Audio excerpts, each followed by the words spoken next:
This is an explanatory video of how to use the True Colors self-assessment. You will first need your copy of the True Colors word sort. You can either use what's showing here on the screen or download and print your own copy to write on it. When you have the word sort, you will be reading each group of words in that row, trying to decide which one describes you best. There are 5 rows, but do one row across at a time. For example, look at row 1. You have the letter A, B, C, and D, and there are groups of words underneath each letter. There's 3 words underneath each one. Out of those 4 letter groups, you have to pick or choose which describes you best. So you have to read all the descriptive words under each letter, right? To know which is most like you. When you have read all the words for groups A, B, C, and D, then put the number 4 beside the letter that describes you the most, and put a 1 beside the one that describes you the least. Then the 2 that remain, whichever is more like you, put a 3 and then the number 2. So this row 1 going across will have a number 1 through 4. For example, let's say I've read all the choices in row 1 and decide that letter B describes me best, so I will give it a 4. I decide that D describes me the least, so I'll give it a 1. Then the other 2 are somewhat in the middle, but I guess letter C describes me slightly better than A, so I'll give letter C a 3 and give letter A a 2. Now these can be kind of hard, so don't overthink it. When you've finished row 1, continue, just repeat the same process with the remaining 4 rows, row 2, row 3, row 4, and row 5. Now once you completed the word sort, you have to transfer your numbers to this color group chart. So again, you can copy this on paper. Look back at letter A on your word sort, and whatever number you had beside it, transfer it here. And do the same with all these letters. Once you have all the numbers transferred, you simply add the columns going down for a total number. Look at your total numbers, and the highest number is your true color or primary color. If you want to make sure you did the math right, if you were to add up all the total numbers there on the bottom, it would equal 50. You can't have more than 50 and you can't have less than 50. Now let me give you a scenario. Let's say in group 1, the total was 12. Group 2 was 15. Group 3 was also 15. And group 4 was 8. Then your primary or highest total group is both the gold and the blue, so they would tie for first place. So in that case, you would have to consider both to be your primary color. Or that could happen if you had 2 that tied for your secondary color as well.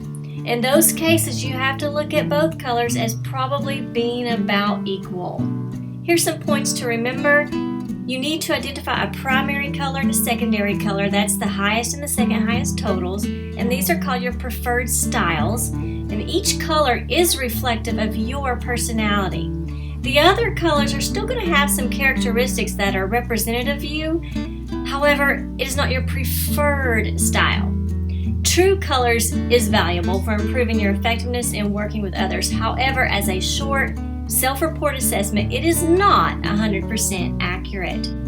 While we go into these 4 colors in more detail, if you could describe the behaviors of those with these color groups in one word, they tend to be what is listed here.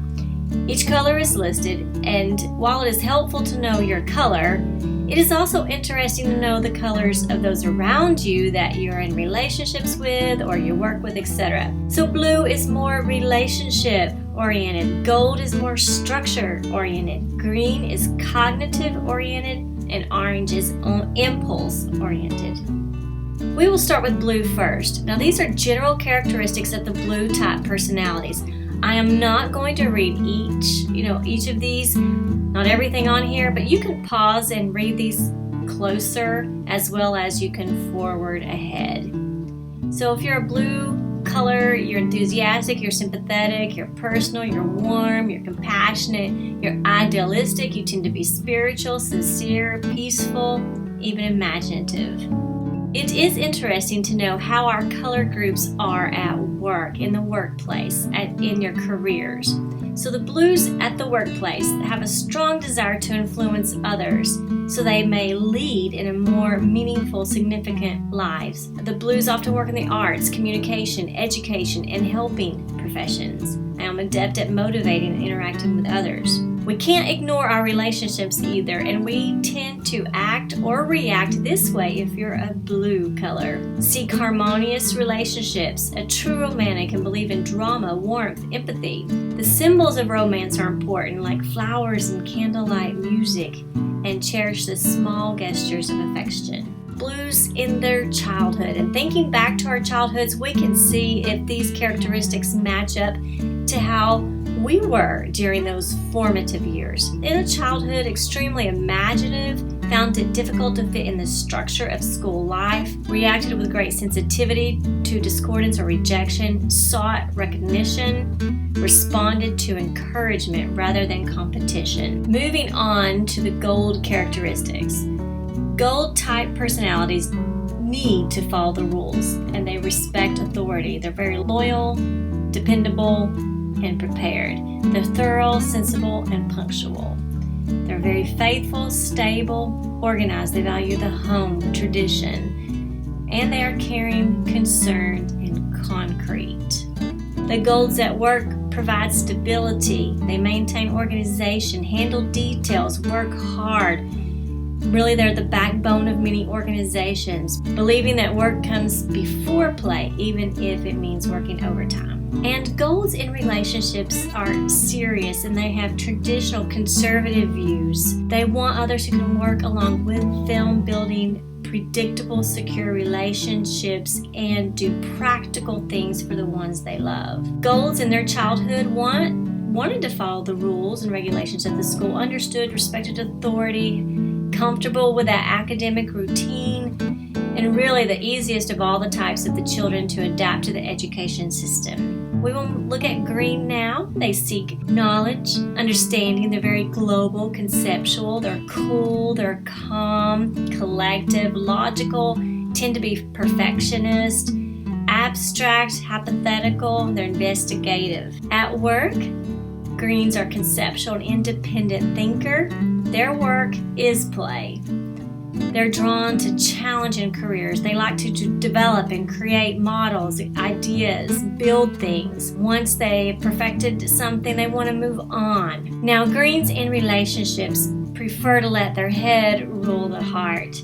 They dislike repetition. They believe that once feelings are stated, they're good, right? It's obvious to others. They're uneasy when emotions control them. They want to establish a relationship, and that's it, and turn energies to interests. Greens in childhood appear to be older than their years. They're focused on greater, bigger interests, ones that will mentally stimulate them. Impatient with drill and routine, they question authority and found it necessary to respect teachers before they could learn from them. And the last color group is the orange category. They tend to be witty, charming, spontaneous, impulsive, generous, impactful, very optimistic. They're eager and bold. They are a natural troubleshooter, a performer, and a competitor. In the workplace, oranges are bored and restless with jobs that are routine and structured. They're satisfied with careers that allow independence and freedom. They view any kind of tool as an extension of themselves.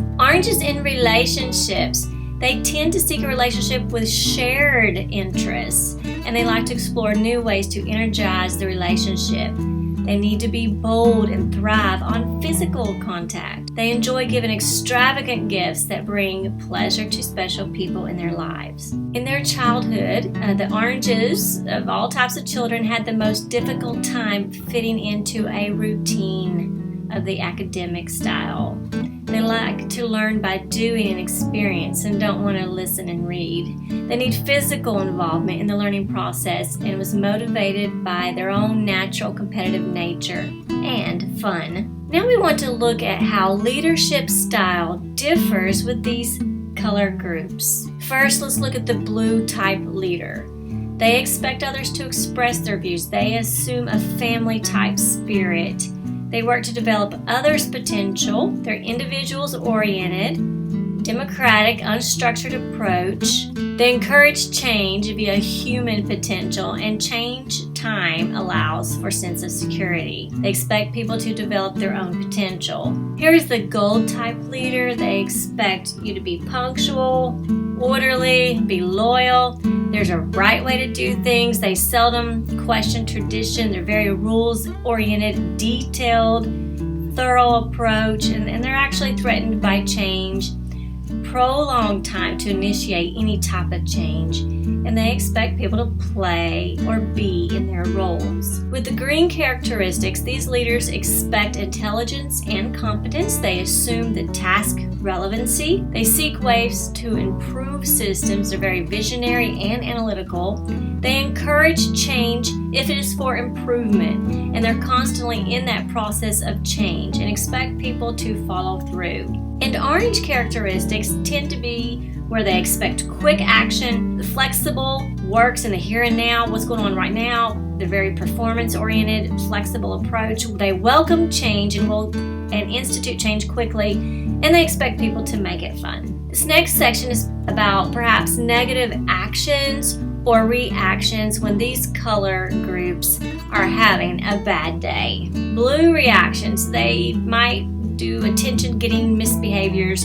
They might lie to save face or withdraw. They tend to daydream and maybe zone out. They might cry, be depressed, passive resistance, or they could yell and scream. Gold reactions, complain. They have self-pity. They have a lot of anxiety and worry. Have depression and fatigue. False judgments about themselves or others, or herd mentality exhibited in blind following of leaders. Authoritarianism and phobic reaction. The green reactions they're indecisive. They refuse to comply or cooperate.